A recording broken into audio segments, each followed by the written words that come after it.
వ్యవస్థకు వ్యతిరేకంగా పనిచేస్తూ అనాథ బాలలు బాల కార్మికులను చేరదీసి విద్యను అందించి సమాజంలో మంచి పౌరులుగా తీర్చిదిద్దుతున్న నవజీవన్ బాలభవన్ కృషి అభినందనీయమని నగర మేయర్ రాయన భాగ్యలక్ష్మి అన్నారు. నవజీవన్ బాలభవన్ చేస్తున్న కార్యక్రమాలకు నగరపాలక సంస్థ తరపున పూర్తి సహాయ సహకారాలు అందజేస్తామన్నారు. నవజీవన్ బాలభవన్ సంస్థ ఆధ్వర్యంలో నగరంలోని మురికివాడల్లో నివసిస్తున్న పేద ప్రజలకు నిత్యావసర వస్తువులు పౌష్టికాహారం పంపిణీ కార్యక్రమం బావాజీపేటలోని నవజీవన్ బాలభవన్ కార్యాలయంలో నిర్వహించారు. మేయర్ రాయన భాగ్యలక్ష్మి చేతుల మీదుగా పేద కుటుంబాలకు నిత్యావసరాలు అందజేశారు.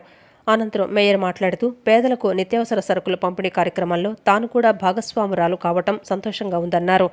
బాల కార్మిక వ్యవస్థకు వ్యతిరేకంగా పనిచేస్తూ అనాథ పిల్లలను ఆదరిస్తూ వారికి చదువు చెబుతూ అన్ని రకాలుగా చేదోడు వాదోడుగా ఉంటూ ముందుకు నడిపించడం అభినందించదగ్గ విషయమని అన్నారు. మున్ముందు మరిన్ని మంచి కార్యక్రమాలు చేయాలని ఆకాంక్షించారు. నవజీవన్ బాలభవన్ ఇది 1989లో స్థాపించారు. ఆ రోజు నుంచి ఈ రోజు వరకు అనాథ పిల్లలకే కానీ, ఇళ్లలో నుంచి బయటికి వెళ్ళిపోయే పిల్లలకే కానీ, లేదంటే HIV పేషెంట్లకే కానీ అన్ని రకాలుగా వీళ్ళు చైల్డ్ లేబర్ అన్నది వీళ్ళు ఒక స్టాండ్ తీసుకొని అలాంటి పిల్లల్ని వీళ్ళు ఆదరిస్తూ వాళ్ళకి చదువు చెప్పిస్తూ వాళ్ళకి అన్ని రకాలుగా వీళ్ళు చేదోడు వాదుడుగా ఉంటూ వాళ్ళని ముందుకు నడిపించడం అన్నది చాలా గొప్ప విషయం.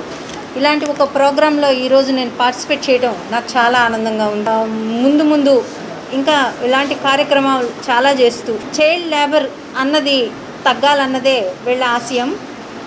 నెక్స్ట్ మన సీఎం గారు కూడా అన్ని రకాలుగా పిల్లలకి ఏ రకంగానూ ఈరోజు అమ్మ ఒడి కానీ, లేదంటే విద్యా దీవెన కానీ, వసతి దీవెన కానీ, ఇలా అన్ని రకాలుగా విద్యలోనే కానీ, వైద్యంలోనే కానీ ఏ రకంగానూ పిల్లలకి ఎలాంటి ఇబ్బంది లేకుండా ఈరోజు మన సీఎం గారు అన్ని రకాలుగా అన్ని చర్యలు తీసుకోబడతాయి.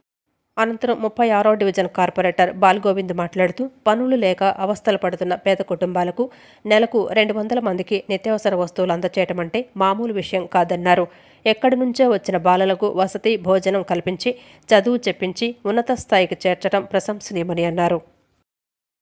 రాబోయే రోజుల్లో ఇలాంటి కార్యక్రమాలు ఎన్నెన్నో చేసుకుంటూ నవజీవన్ అనేది నాకు తెలిసి నవజీవన భవనం అనేది దాదాపుగా నేను 30 సంవత్సరాలను చూస్తున్నాను. 30 సంవత్సరాల నుండి కూడా ఇక్కడే ఇదే ఏరియాలో నేను కలిసిమెలిసి అందరితో తిరిగేవాడిను. అలాంటిది ఈ రోజున నా డివిజన్లో నేను కార్పొరేటర్గా ఉన్నప్పుడు ఇలాంటి అవకాశం వచ్చినందుకు నవజీవన భవనం అందరికీ కూడా నా పేరున అందరికీ కూడా కృతజ్ఞతలు చెప్పుకుంటున్నాం. ఎందుకంటే మేము చాలామందిని చూసాం, పిల్లలు ఎక్కడి నుండో వచ్చి ఇంట్లోని పారిపోయి వచ్చిన వాళ్ళందరికీ కూడా స్థావరం కల్పించి వాళ్ళకి భోజనం పెట్టి, మంచి భోజనం పెట్టి, వాళ్ళకి చదివిచ్చి ఎక్కడో ఒక ఉన్నతమైన స్థాయికి తీసుకెళ్ళిన పిల్లలు చాలామంది ఉన్నారు.